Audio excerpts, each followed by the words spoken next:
예, 신명기 25장 우리 1절로 3절까지 다 같이 합독하시겠습니다. 사람들 사이에 시비가 생겨 재판을 정하면 재판장은 그들을 재판하여 의인은 의롭다 하고 악인은 정죄할 것이며 악인에게 대형이 합당하면 재판장은 그를 엎드리게 하고 그 앞에서 그의 죄에 따라 수를 맞추어 때리게 하라. 40까지는 때리려니와 그것을 넘기지는 못할지니 만일 그것을 넘겨 매를 지나치게 때리면 내가 내 형제를 경히 여기는 것이 될까 하노라. 아멘. 오늘 25장부터는 생활윤례 가운데서 네 번째 공정한 판결 윤례가 되겠습니다. 재판에 관계되는 이야기지요. 본문에는 시비가 벌어졌을 경우 어떻게 할 것인가, 그리고 곡식을 떠는 소에 대해서는 어떻게 할 것인가, 또 남편이 죽은 경우, 또 뭐 같지 않은 추나 대를 가진 경우, 이럴 때 어떻게 판결할 것인가, 이런 내용을 소개하고 있습니다. 자, 사람들 사이에 시비가 생겨 재판을 정하면 그랬는데, 이 사람 사는 세상이라고 하는 곳은 항상 시비가 있기 마련입니다.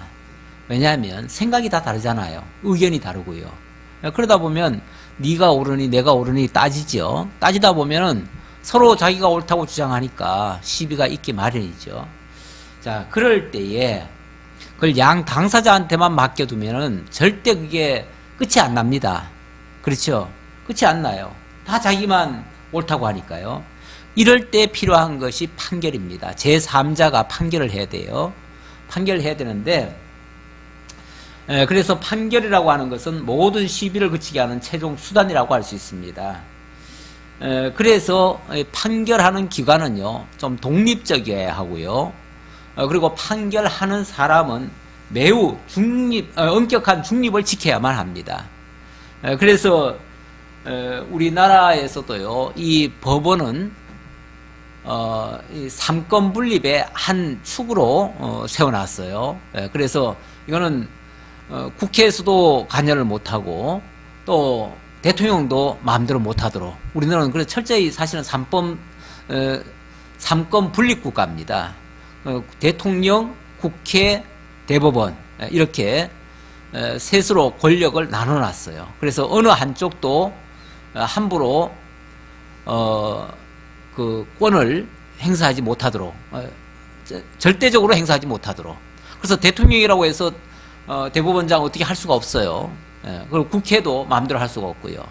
그래서 또 서로가 서로를 견제해야 되니까 서로가 서로를 또 탄핵할 수 있는 문제가 있을 때는 지난번에 그 왜 대법원에서 뭘 했습니까? 대통령을 탄핵했잖아요.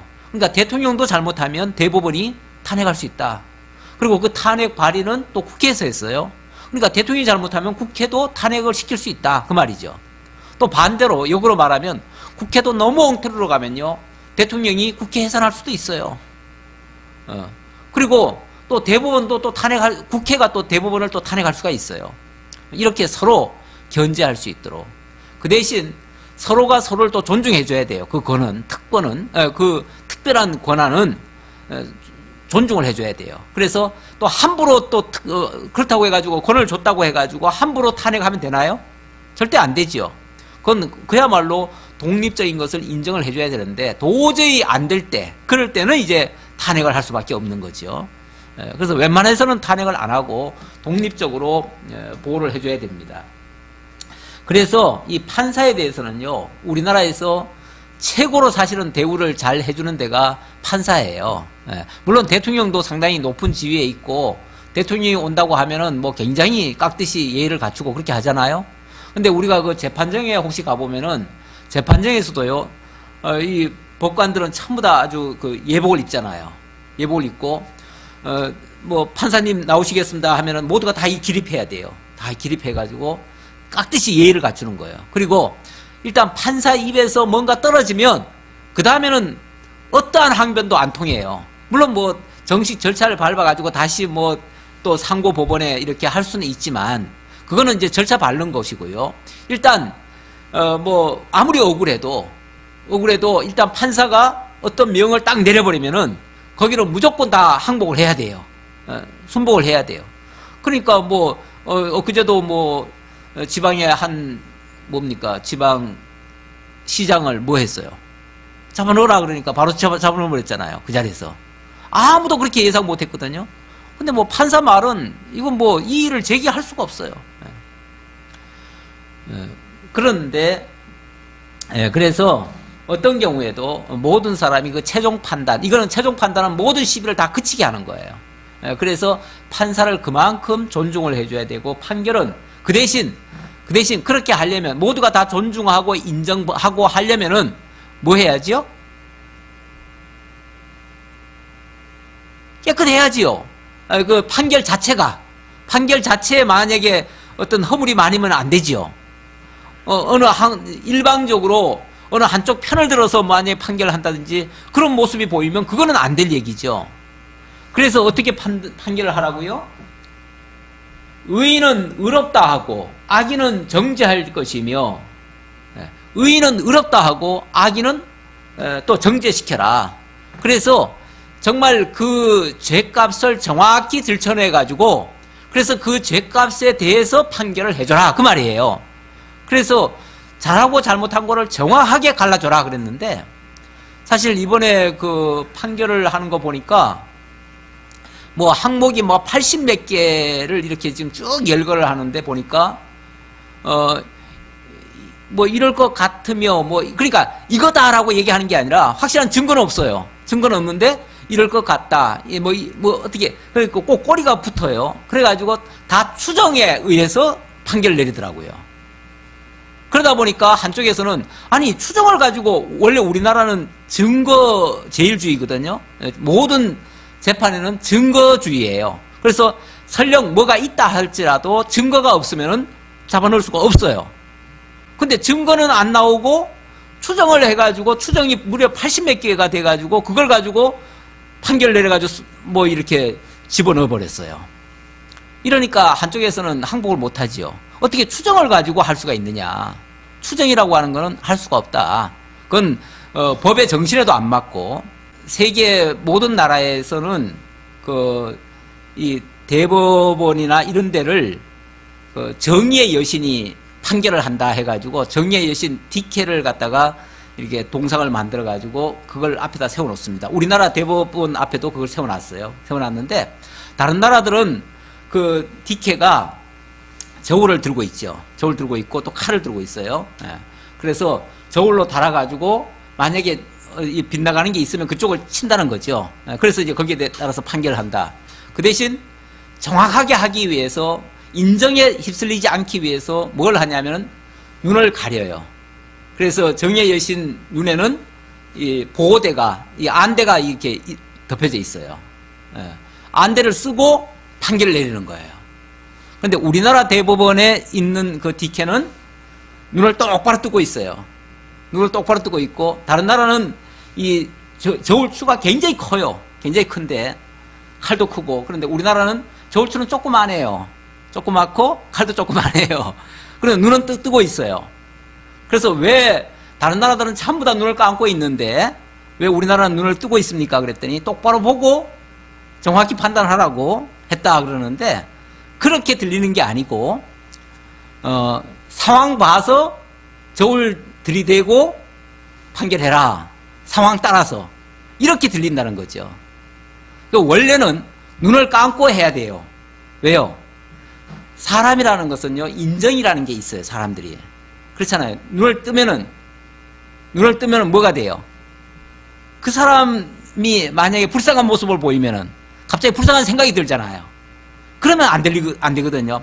판사는 절대 사람의 그 휘둘리면 안 돼요. 휘둘리면 안 되기 때문에 그래서 정확하게 그 자체만 봐야 되기 때문에 사람을 안 보는 거예요. 일부러 사람을 안 보기 위해서 그가 누구든 그가 뭐 대통령이든 그가 저 말단 정말 쓰레기 줍는 자이든 상관없이 무조건 똑같이 보는 거죠. 가난한 자라고 도해도 안 돼요. 부자라고 또 뭐 어떻게 해도 안 돼요. 그러니까 그런 것 다 고려하지 않으려면 눈을 감아야 돼요. 눈을 감고 지금 무슨 짓을 했느냐 그것만 봐야죠.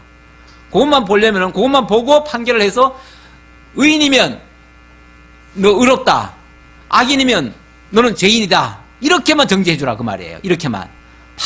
판사가 판결할 일은 그 죄목에 대한 것만 판결을 해야지 사람을 봐서는 안 된다.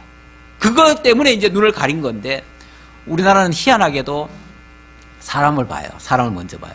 그가 누구냐에 따라서 그가 높은 자리에 있거나 내 편이면은 그냥 법 줄 것도 증거가 없다고 그러면서 안 줘버려요. 안 줘. 그리고 반대편에 있는 사람이면은 추정 가지고도 다 벌을 줘버려요. 예. 아무런 증거가 없어도. 그래가지고 그동안 정적들을 얼마나 많이 사실은 많이 제거를 했는지 몰라요. 그 판결에 의해서. 그래서 한때 굉장히 중요한 사건들이 많았었는데 그 사건들이 이상한 판결이 계속 일어났어요. 도대체 왜 이런 일이 계속 발생했을까? 나중에 알고 보니까 대법원장이 다 지시를 했다는 거예요. 이 사건은 이렇게 처리해라, 저렇게 처리해라. 다 미리 다 가이드를 줬다는 거예요. 그리고 그것이 그냥 이 설로만 있었던 게 아니고 실제 증거가 나타나 버렸어요. 얼마 전에 어느 법률사무소를 조사를 했더니 법률사무소에서 대법원장과 이렇게 만나서 무슨 지시가 내려왔고 이런 것들이 다 드러나 버렸어요. 그래가지고 갑자기 전 대법원장이 잡혀 들어간 거 아니에요. 예. 이렇게 자꾸만 사람을 보고 판결을 해버리면은 누가 승복을 합니까? 승복을 못해요. 예. 모든 시비를 그치게 하려고 모든 시비가 있을 때에 판결을 받으라는 건데 아니 이렇게 한쪽으로 자꾸만 기울어버리면은 아무도 승복을 안 하지요. 계속 시비가 또 생기죠. 그러니까 끊임없이 이제 불신이 일어나요. 판사도 못 믿겠다는 거예요. 판사도 못 믿겠다.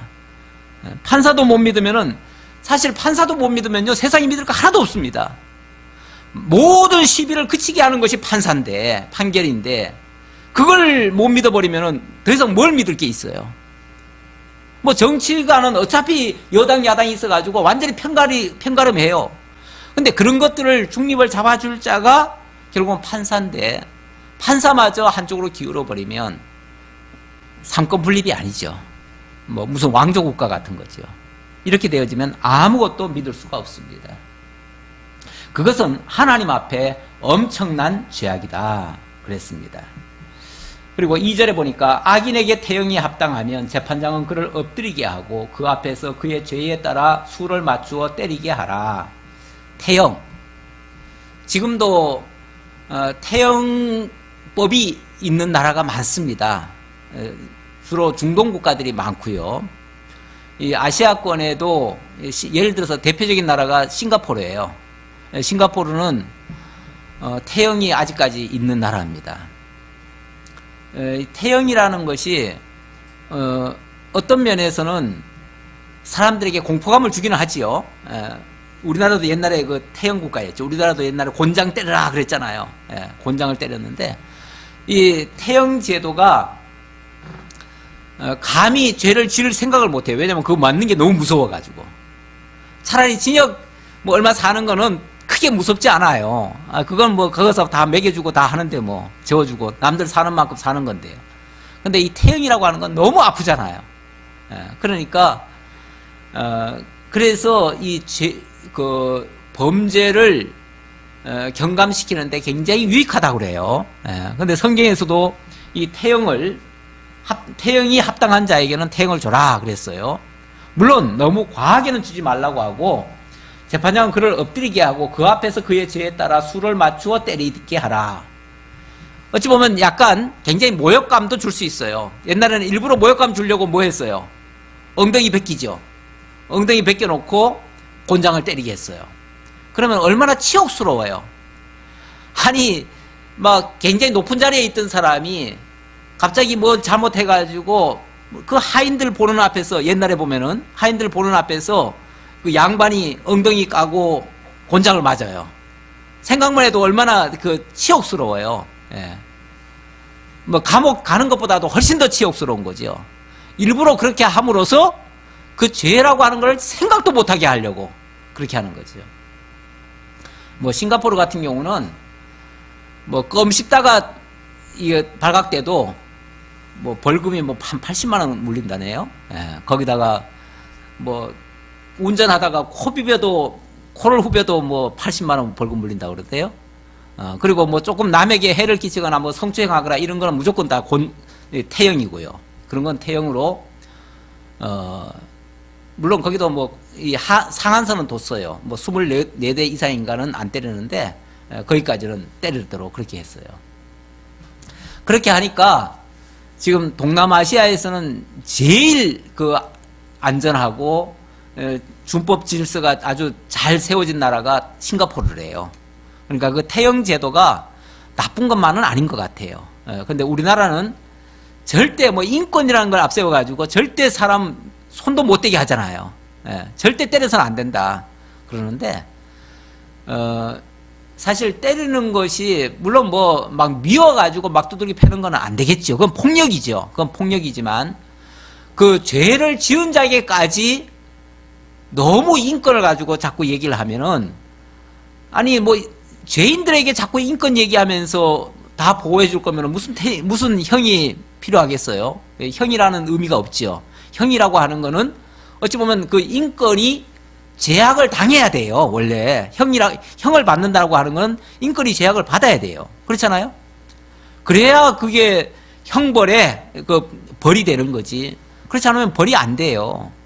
근데 우리나라는 너무 그냥 그 교도소도 심지어는 무슨 교도소까지 있냐면은 민간 교도소까지 만들었잖아요. 소망교도소라고 거기는 기독교 단체에서 그걸 세운 교도소예요.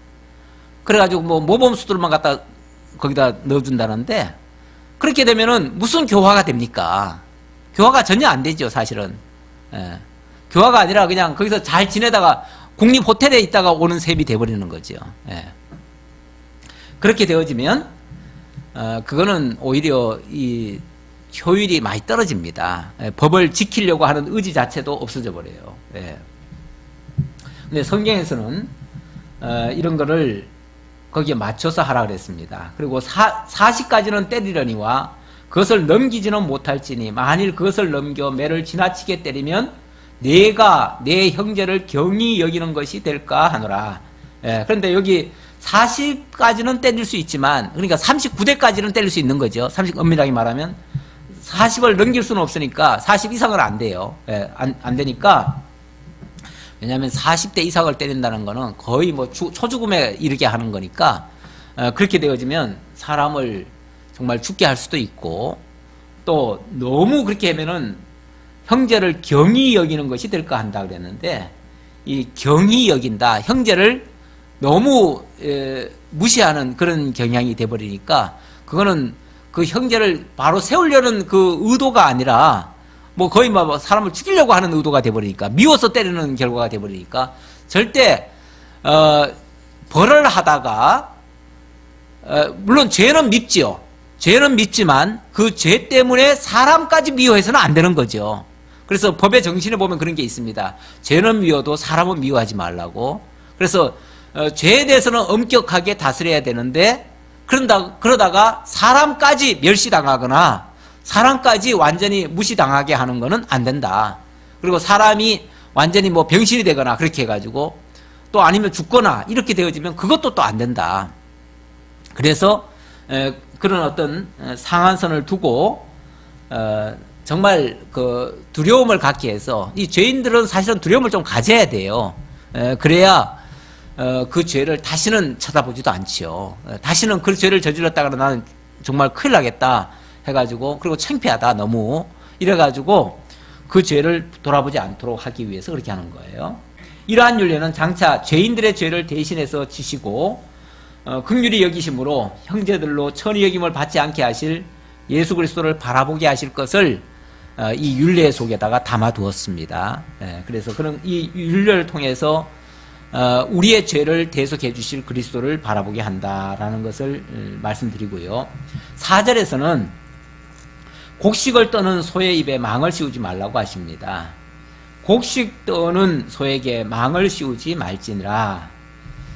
이 말씀은 일하는 자에게 노동의 대가를 주지 않는 것은 옳지 않음을 지적하신 말씀입니다. 부자가 어떻게 부자가 되었는가? 물론 정당한 노력의 대가로 부자가 되었다면 매우 존중받아야 되고 인정해야 될 그런 모습이지만, 만약의 경우 노동자들을 학대하고 소의 입에 망을 씌우듯이 제대로 먹이지도 않고 제대로 그 대가를 주지 않아서 임금 착취해서 만약에 벌어들였다면 그거는 악한 일이죠. 그건 옳지 않다는 것을 지적하는 말이에요. 여기서 지금 판결 윤례 속에 이 말도 들어있는데, 만약에 부자들이 그 가난한 자들을 착취하듯이 그렇게 해서 부를 취하는 것은 매우 바람직하지 않다라는 이야기예요. 그런데 우리나라는 이 자본주의를 이제 받아들여 가지고 옛날에 그 봉건제가 있다가 자본주의가 되다 보니까 아무래도 그 옛날 봉건 의식이 있는 가운데서 지주들이 이 자본주의를 이용을 한 거예요. 그러다 보니까 이 봉건제도에서는 지주가 곧 왕이잖아요. 왕이니까 자기 마음대로 해도 된다고 생각해요. 마음대로 일 시켜 먹어도 되고, 자기 마음대로 그냥 착취해도 되고, 희롱해도 되고, 심지어는. 그러니까 갑질까지도 하고, 그리고 주는 거는 조금밖에 안 주고, 그걸 가지고 많이 수입을 거둬가지고 조금 주고는 그거 가지고 자기 부를 늘리는데 활용을 하고, 이렇게 했다면은 그거는 마치 곡식 떠는 소에게다가 망을 씌운 꼴이죠. 그거는 소한테 정당한 대우를 안 해준 거죠. 이렇게 되어지면 이것도 옳지 않은 것이다. 그런데 참 우리나라 현실을 보면 참 안타까운 것이, 같은 죄를 지어도요, 가난한 자들은 정말 소같이 일하던 그런 자들은 억울한 일을 당해도 재판을 하려도 변호사를 제대로 못 사요. 변호사를 제대로 못 사니까 맨날 억울하게 판결이 나와요. 그래가지고 제대로 항변도 못 해요. 항변하려면 비싼 변호사를 사야 되는데 못 해요. 그런데 부자들은 그 온갖 악행을 다 하면서도 무슨 재판에 걸리면은 좋은 변호사들, 이런 자들을 대거 10여 명씩 데려와가지고 재판을 하게 하니까 변호사들이 말을 너무 잘해가지고 분명히 벌 받아야 될 사람이 벌을 하나도 안 받는 거예요. 안 받는 얘가 더 많아요. 이렇게 되어지면 무슨 현상이 일어나냐면, 우리 멋대로 다 해도 나중에 우리 변호사들이 다 빼줄 거야. 우리는 변호사가 있기 때문에 우리는 안 걸려. 이렇게 나오는 거죠. 그러니까 그 악행을 계속 반복을 하는 거예요. 의가 이루어지는 것이 아니라 불의함이 계속해서 계승이 되어지는 거죠. 그리고 억울한 일을 당한 사람들은 어디 가서 하소연을 못하는 거죠. 이게 천민 자본주의의 어떻게 보면 함정이에요. 정말 차라리 그렇게 될 바에는 싱가포르처럼 그렇게 좀 엄격한 법이라도 있어서 이렇게 누가 변호사가 이렇게 대준다고 해가지고 될 수 있는 게 아니고, 그런 거 예외 없이 똑같이 판결을 받도록 이렇게 해야만 되는 건데, 참 우리는 돈만 있으면 얼마든지 변호사 살 수 있는 제도가 돼 있으니까요. 그래서 너무 두둔할 자가 너무 많아요, 부자들한테는. 그래가지고 억울한 일을 계속 당하는데, 성경에서는 절대로 물론 가난한 자라고 두어해서도 안 되지만 부자 편에 서가지고 하는 것은 정말 악한 일입니다. 우리나라 최대 그 법률 사무소라는 데가 있는데, 거기는 1년에 그 매출이 2조래요, 2조. 2조인데 세금은 1원도 안 낸대요. 2조나 수입을, 그건 변호사비는 다 수입 아니에요? 수입인데 그 어마어마한 수입을 거두면서도 세금을 하나도 안 내는 이유가 뭐냐면은 다 개인 플레이로 해놨대요. 그 법을 그렇게 만들어놨대요. 그거는 누군가 도와주지 않으면 절대 그 법을 만들 수가 없습니다. 누가 도와줬겠어요? 정치인들이 도와주죠. 정치인들이 그걸 모른 채 하는 거죠. 모른 체 하니까. 그리고 그러면 정치인들은 왜 그걸 도와주겠어요? 그들의 힘을 또 빌어야 되니까. 이렇게 서로가 연결되어 있어요. 한쪽에서 힘을 실어주고 한쪽에서는 또 그 도움을 잇고. 그러니까 결국은 거기 변호사들은 한결같이 뭘 하냐면은 이 힘 있는 자 편에 설 수밖에 없어요. 힘 있는 자 편에. 이렇게 되어지면 법은 계속해서 무너지게 돼 있죠. 그래서 이게 법의 타락입니다. 법의 타락인데, 하나님께서는 절대 이런 것을 못하게 하십니다. 못하게 하시고, 역사적으로 말하면 곡식 떠는 소에게 망을 씌우지 말라는 말씀의 역사적인 의미는 이스라엘 백성들이 애굽 땅에서 종살이 하면서 제대로 대우받지 못하고 살았잖아요. 어찌 보면 그 을의 위치에서 살았잖아요. 법의 보호를 못 받고 살았잖아요. 그런데 하나님께서 그런 자들을 구원하셔서 이제는 하나님 안에서 자유를 주셨어요. 그리고 정당한 대우를 받게 하시는 거예요. 그렇게 하신 것을 잊지 말라고, 기억하라고 그렇게 하신 말씀이고요.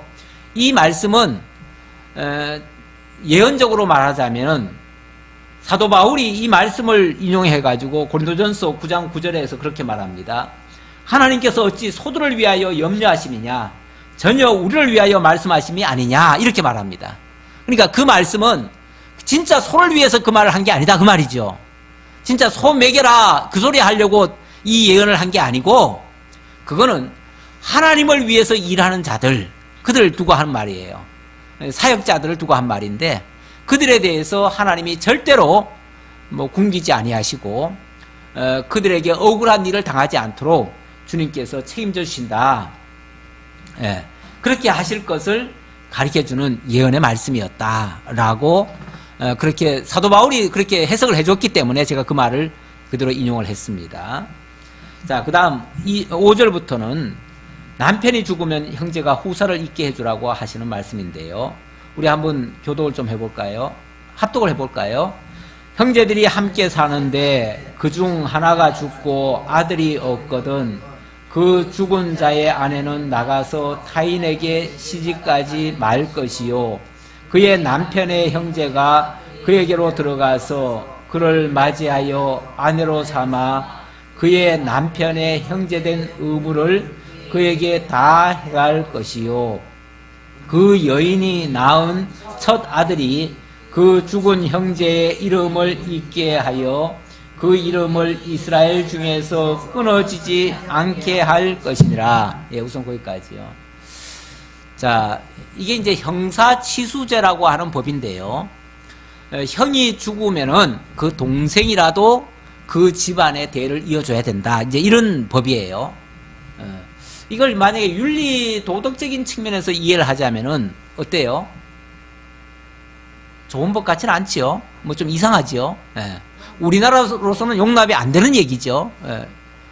그런데 이 윤리라고 하는 거는 원래 어떤 그 사회, 어떤 조직에서 만들어 놓은 마땅히 사람이 지켜야 할 도리가 윤리거든요. 윤리고, 그 도덕이라고 하는 거는 그 범위는 좀 더 넓어요. 더 넓은데, 어느 어떤 그 사회에서, 우리 질서를 이렇게 하자라고 정해놓은 거예요. 그게 도덕이에요.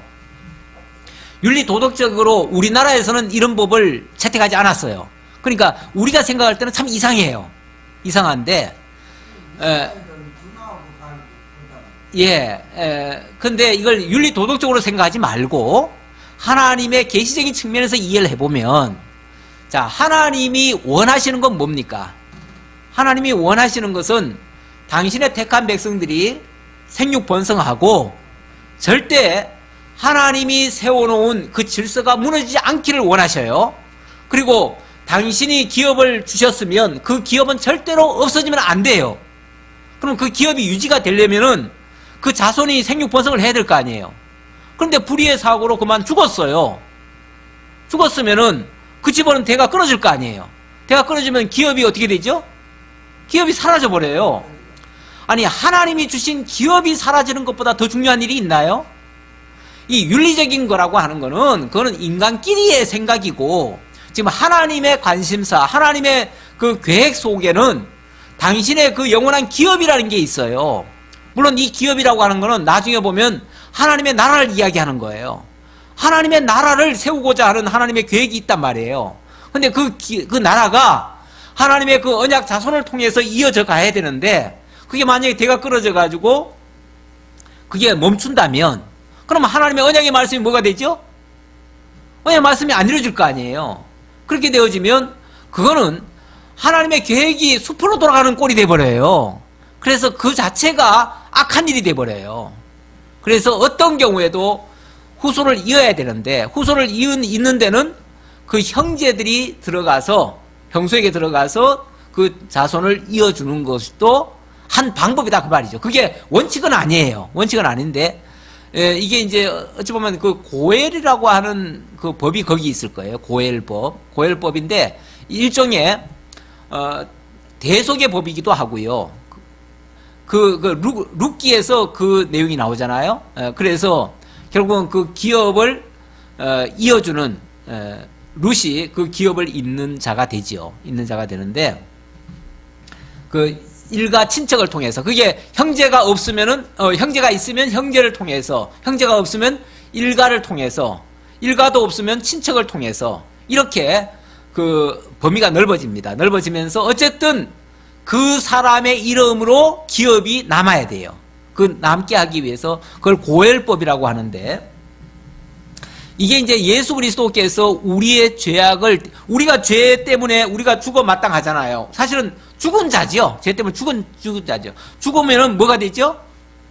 기업이 끊어지는 거죠. 끼어지는 건데, 그것을 대속의 제물로 구속해 주어서 다시 그 기업을 잇게 하시는 그러한 원리로 이해가 되어집니다. 네, 그래서 고엘법도 여기에 해당되는 내용이다. 그 정도까지 얘기하고요. 자, 7절부터 또 한번 교독해보지요. 합독을 해보죠. 그러나 그 사람이 만일 그 형제의 아내 맞이하기를 즐겨하지 아니하면 그 형제의 아내는 그 성문으로 장로들에게로 나아가서 말하기를, 내 남편의 형제가 그의 형제의 이름을 이스라엘 중에 있기를 싫어하여 남편의 형제된 의무를 내게 행하지 아니하나이다 할 것이요, 그 성읍 장로들은 그를 불러다가 말할 것이며, 그가 이미 정한 뜻대로 말하기를 내가 그 여자를 맞이하기를 즐겨하지 아니하노라 하면, 그의 형제의 아내가 장로들 앞에서 그에게 나아가서 그의 발에서 신을 벗기고 그의 얼굴에 침을 뱉으며 이르기를, 그의 형제의 집을 세우기를 즐겨 아니하는 자에게는 이같이 할 것이라 하고, 이스라엘 중에서 그의 이름을 신벗김 받은 자의 집이라 부를 것이니라. 신벗김 받은 자의 집, 아주 굉장히 불명예스러운 이름입니다. 다시 말하면 이 사람은 집을 세우기를 싫어하는 자다, 그 말이에요. 집 세우기를 싫어하는 자다. 하나님의 기업을 무르기를 싫어하는 자다. 이건 하나님의 뜻을 정면으로 거부한 자나 마찬가지예요. 그래서 이거는 굉장히 수치스러운 걸로 인정을 합니다. 그래서 만약의 경우 그 형제가 뭐 그 자식 낳아봤자 내 자식 아닌데 뭐 그러면서 그걸 거부한다면 그러면 고발하라는 거예요. 고발해가지고 아예 동네 사람들이 다 보는 앞에서 신을 벗겨버리라는 거죠. 신 벗겨버리고 그 얼굴에다가 침을 뱉어가지고 아예 그냥 이 사람은 이렇게 수치스러운 일을 한 사람이다 라는 걸 보여주라는 거죠. 그게 이제 룻기에서도 그런 장면이 나오잖아요. 그 아무개시라는 사람이 원래 그 대상인데, 나는 하기 싫다. 괜히 내가 해봤자 그 사람한테 돈만 많이 주고 내 기업도 그 사람한테 넘어갈 수도 있으니까 나는 손해볼 짓 안 한다. 그러면서 안 한다고 그랬잖아요. 안 한다고 하니까 그 대신 이제 누가 그걸 받았죠? 보아스가 받았잖아요. 보아스가 받아서 결국 보아스가 기업 무르는 자가 된 거죠. 예. 근데 하나님의 기업을 무른다는 거는 굉장히 사실은 소중한 일인데, 그 의미를 모르니까 단순히 경제적인 손해가 난다는 뜻에서 거부를 하는 사람들이 있어요.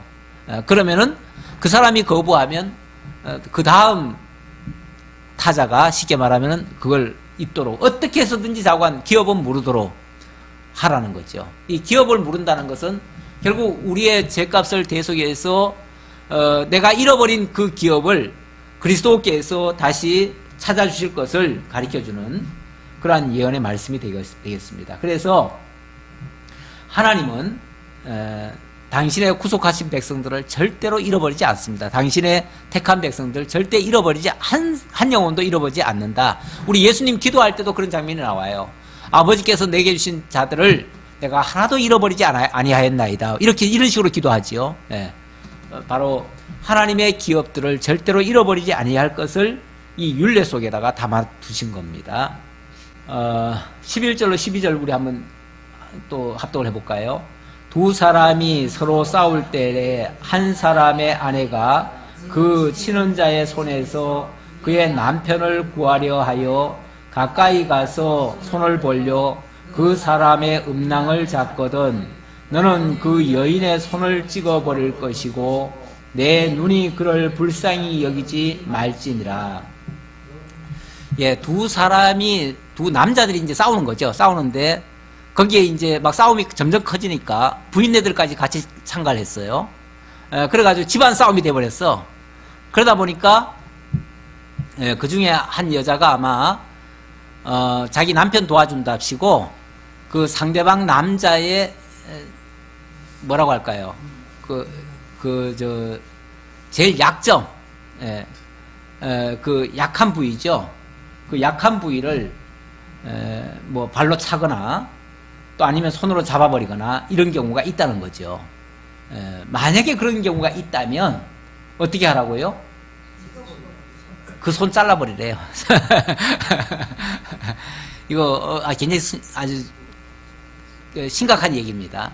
제가 지난 주간에 우리 누님네 집을 방문했더니 누님네 그 손자들이 거기 있어요. 손자가 있는데 손자 이놈이 얼마나 말썽꾸러기인지 그냥 학교에서 맨날 애들을 두들겨 패고 그런데요.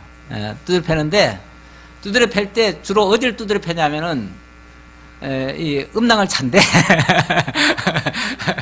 그래가지고 음낭을 차가지고 이놈이 맨날 그냥 그 선생한테 그냥 혼나고 맨날 그 청소하고 그런데요. 남아가지고. 그래서 왜 음낭을 찼냐라고 물어봤더니 거기가 급소잖아요. 급소니까 공격할 때는 거기가 최고라고. 실제로 그 여자들 왜 추행하는 사람들이 있잖아요. 가끔씩 추행하는 사람들 치근덕거리거나 뭐 하면은 이 호신술 가르쳐 주는 사람들이 그걸 가르쳐 줍니다. 남자의 급소는 여기다. 그러고 무조건 거기를 발로 차버려라. 그렇게 가르쳐요. 그렇게 가르치는데 만약에 이스라엘에서 그렇게 했다가는요, 그 발 잘립니다. 이스라엘에서는 절대 그게 통용이 안 돼요. 지금도 중동 지역에서는 아마 그럴 거예요. 이대로 할 거예요. 중동 지역에서는. 그 음낭이라고 하는 것은 뭐에 필요한 거죠? 그렇죠. 생육에 매우 필요한 겁니다. 우리 하나님이 어디에 지금 관심을 갖고 있느냐를 지금 볼 수가 있어요. 엿볼 수가 있는데 이 음낭이라고 하는 것은 그 안에 정말 생명의 씨앗이 그 속에 담겨져 있어요. 근데 그것을 잡거나 그것을 차거나 하면은 그걸 다치게 해요. 다치게 해버리면 생육 번성이 안 일어나요. 그러니까 그거를 무슨 뭐 상대방 제압한다고 급소로만 생각하면은 그렇게 하는 것도 한 방법일 수는 있지만 이걸 그 하나님의 그 생육 번성이라고 하는 이런 것에다가 만약에 포커스를 맞춰가지고 우리가 이해하면 하나님이 이걸 얼마나 지금 중요시 여기는가를 지금 알 수가 있는 거예요. 그래서 그 부분만큼은 절대적으로 보호를 해줘야 된다. 오죽하면은 총각이 결혼하면은 뭐 하라고 그래요? 1년 동안 휴가를 줘가지고 한가히 지내면서 자손을 낳도록 해주라고. 아예 1년 동안 휴가까지 줘버리잖아요. 얼마나 이 자손 생육 번성을 하나님께서는 그걸 원하시고 중요시 여기는지 몰라요. 그런데 만약에 그걸 해방하는 일, 그걸 다치게 하는 일, 그거를 망가지게 하는 일, 그렇다면 그거는 하나님의 뜻을 정면으로 거부하는 행위로 본다 그 말이죠. 요즘은 뭐 자꾸 기왕 살아있는 사람들만 중요하고 뭐 자손까지는 생각도 안 하더라고 요즘은. 그래서 시집장가 안 가는 걸 아주 그냥 태반으로 여기고, 장가하는 거 뭐 안 갈 수 있는 거지 뭐. 우리끼리 뭐 그냥 즐기면 되지. 심지어는 결혼해놓고도 자식 낳을 거 없다고 우리끼리 즐긴다고 이런 식으로 생각하는 사람들이 많은데, 하나님의 섭리적으로 보면은 굉장히 잘못된 생각들인 거죠. 물론 뭐 저도 옛날에 국가 시책에 부응하느라 그때는 아들 딸 구별 말고 하나하나 잘 기르자 그래가지고 우리는 그것이 그냥 정답인 줄 알았어요. 그때는 예수도 잘 안 믿을 때라 그게 정답인 줄 알았는데, 지금 생각해 보면 그거는 아닌 것 같아요. 자녀를 낳을 수만 있으면 좀 더 낳는 것이 옳은 것 같습니다.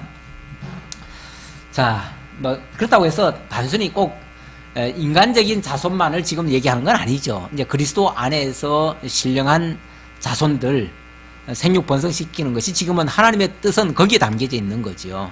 그걸 가르쳐 주기 위한 거고요. 자, 그 다음 13절인가요? 또 한번 교도해 볼까요? 너는 내 주머니에 두 종류의 겨울추 곧 큰 것과 작은 것을 넣지 말 것이며, 내 집에 두 종류의 돼 곧 큰 것과 작은 것을 두지 말 것이요, 오직 온전하고 공정한 저울추를 두며 온전하고 공정한 대를 둘 것이라.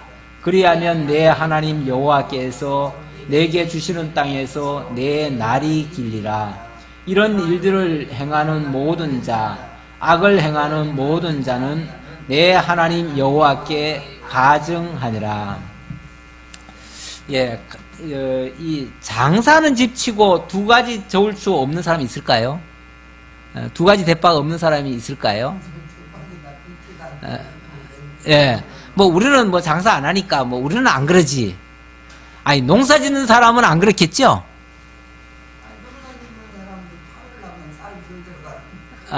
아니 단순히 그것뿐이 아니라 농사 짓는 사람들도 가만히 보면요, 자기 먹을 거는 어떻게 농사 지어요? 농약도 안 치고 정말 건강하게 이렇게 키워요. 근데 팔 거는요, 팔 거는 농약 많이 쳐요. 그냥 반지르르하게 그냥 겉에만, 절대 벌레 안 먹도록, 어쨌든 빨리 자라도록. 그래서 빨리 자라고 반지르르하고 자고 멋있게 이렇게 키워요. 그러려면 농약 많이 쳐야 돼요. 해롭든지 말든지 우선 뭐 해야 돼요? 그럼 이것도 벌써 이중 아니에요? 자기 먹는 거와 남 파는 거 분명히 달리 했어요. 식당 하시는 분도 당신 먹을 때는 뭐 어지간해도 건강 챙기고 뭐 하면서 그냥 손님한테 팔 때는 뭐 맛을 일단 내야 된다고 조미료 팍팍 넣고 이렇게 하는 것도 엄밀하게 말하면 이중으로 하는 거예요. 그러니까 꼭 장사라고 해서 저울추만 얘기하는 게 아니라 우리가 나한테 대하는 것과 남에게 대하는 거, 또 내 이익을 위해서와 남의 이익을 위해서, 이게 어떻게 보면 이해 충돌이죠. 이해 충돌이 일어나는 일들이 엄청나게 많습니다. 사실은 뭐 그렇게 안 하는 데가 거의 없다고 봐야 돼요. 없는데 우리 하나님은 그런 것들을 가증하다고 그래요. 가증하다. 그래서 절대 그 끝에 그 말씀이 나오잖아요. 이렇게 하는 모든 자는 내 하나님 여호와께 가증하니라. 이 가증하다는 거는 원래 거짓되거나 위선적이거나 이럴 때 가증하다고 표현하거든요. 그런데 이게 어찌 보면 자기한테 대하는 것과 남에게 대하는 걸 달리하는 거 아니에요. 그러니까 가증하다고 표현하는데, 이 저울추라고 하는 거는 이 공평의 상징입니다. 그래서 그 정의의 여신도 그 저울추 들고 있는 거 아니에요? 이 자관, 이 공평의 공의, 공평 이런 거의 상징인데요. 그걸로 형제를 속여버리면 서로 불신하게 되고, 그렇게 되어지면 결국 형제가 전해주는 모든 말을 안 믿게 됩니다. 우리는 우리 입술 속에서 하나님의 말씀을 증거하는 자가 돼야 돼요. 근데 증거하는 자가 돼야 되는데 자기한테 적용하는 말 달리하고 남에게 적용하는 말 달리하고 거짓되고 위선적으로 얘기하면은, 그러니까 뭐 자기한테는 너무 간대하고 너그럽고 남에게는 막 추상같이 이렇게 하고, 이런 것도 굉장히 하나님 보시기에는 가증한 거죠. 우리 가르치는 자들이 자칫하면 그런 죄에 빠질 수가 있어요. 자기한테는 한없이 너그럽고 남에게는 엄청나게 막 닥달하고 조이고 이렇게 하는 경우도 있는데 그런 것은 바람직하지 않습니다. 이 말씀을 하는 의도는요, 근본적으로 이스라엘 백성들이 애굽 땅에 있을 때는 솔직히 맨날 당하고 살았잖아요. 맨날 속임 당하고 살고 그러다 보니까 속임 당하는 사람들은요, 남도 또 속일 수밖에 없어요. 그러다 보니까 서로 불신 사회가 되고 같은 형제라도 믿지 못하고 살았어요. 그러다 보니까 요령만 가지고 살고 그냥 살아남는 게 자관 우선 목적이니까 그런 사회가 돼버려요. 어찌 보면 이 세상이 지금 그런 사회가 돼버렸어요. 돼버렸는데 우리 믿음의 세계 안에서는 서로 존중하고 인정하고 겉과 속이 다르지 않고 말을 하면 믿어주는 그런 사회가 정말 돼야지요. 이 교회 안에서만큼은. 특히 목회자나 이 말씀을 전하는 자나 가르치는 자, 또 우리 직임자들 이런 자들은 한결같아야죠. 겉과 속이 다르지 않고 한결같아야 그가 하는 말이나 행동을 통해서 다른 사람들이 구원에 이르게 되어지죠. 그렇게 되게 하시려고 그렇게 하신 거예요. 그 성공한 음식점들 가만히 보면요, 참 특이한 것은 자주 안 바뀌어요. 그렇죠? 뭔가 꾸준하게 고집스러움이 있는데 맛이 그렇게 막 특별하게 좋지는 않아요. 알 수도 있어요. 그런데 변함없이 꾸준하게 눈속임하지 않고 한결같은 그런 맛을 내기 때문에 그래서 그게 이제 장수의 비결일 수도 있어요. 제가 어느 칼국수집, 저는 원래 칼국수 좋아하지 않습니다. 그런데 어느 한 칼국수집은 제가 좀 가요. 근데 거기 가면 솔직히 어떨 때는 특별한 맛은 없다 싶어요. 특별한 맛은 없는데 그 대신 먹고 나면 개운하고 뒤탈이 없어요. 원래 국수류는 먹으면 속이 더부룩하고 뭐가 소화도 잘 안 되고 그런 게 많거든요. 근데 그 집에 가면 그런 게 없어요. 근데 그 집에 이제 뭘 쓰냐 하면은 항상 진짜 우리밀을 쓰더라고요. 우리밀을 쓰고 뭔가 그렇게 좀 정직하게 뭘 해요. 그런 집은 은근히 소문이 나는데 서서히 소문이 나는데 손님이 끊어지지 않고 계속 끊임없이 또 이렇게 와요. 사실 교회도 그런 데가 제일 좋은 거죠. 뭐 희뜩버뜩 자꾸 바뀌고 시절마다 바뀌고 이건 별로 좋은 건 아니에요. 교회는 어제나 오늘이나 늘 그 진리의 말씀이 꾸준하게, 물론 조금씩 더 업그레이드 되는 건 괜찮지만은 자꾸 바뀌는 거는 옳지 않지요. 바뀌는 건 옳지 않고 또 사람에 따라서 자꾸 막 이렇게 가변되는 것도 안 좋고요. 그래서 사람한테 맞추거나 비위 맞추거나 이렇게 하는 것도 굉장히 옳지 않은 거죠. 언제나 한결같이. 왜냐하면 하나님이 변함없으신데, 하나님이 어제나 오늘이나 영원토록 동일하신데 우리가 어떻게 자꾸 달리 할 수가 있겠어요. 좀 더 깨달아서 더 정확하게 전달하는 건 가능하지만 자꾸 바뀌는 건 옳지 않은 거죠. 그래서 언제나 진실한 진리의 말씀이 선포될 것을 가르쳐주는 말씀입니다. 자, 마지막 우리 한번 합독하고 마치겠습니다. 너희는 애굽에서 나오는 길에 아말렉이 내게 행한 일을 기억하라. 곧 그들이 너를 길에서 만나 내가 피곤할 때에 내 뒤에 떨어진 약한 자들을 쳤고 하나님을 두려워하지 아니하였느니라. 그러므로 내 하나님 여호와께서 내게 기업으로 주어 차지하게 하시는 땅에서 내 하나님 여호와께서 사방에 있는 모든 적군으로부터 내게 안식을 주실 때에 너는 천하에서 아말렉에 대한 기억을 지어버리라. 너는 잊지 말지니라. 이 아말렉을 절대 잊지 말아라. 아말렉이 행한 일을 기억하라. 그러면서 잊지 말라는 것을 계속 당부하네요. 잊어버리면 평범하게 대할 거 아니에요. 그렇죠? 잊어버리면. 그렇죠? 남들과 똑같이 대할 거 아니에요. 그런데 잊지 않으면요. 잊지 않으면 아주 특별하게 대하겠죠. 아말렉을 아주 특별하게 대하라는 거예요. 어떻게 해요? 하나님의 원수임을 잊지 말고 그들은 어떤 경우에도 반드시 진멸을 시켜라 그 얘기예요.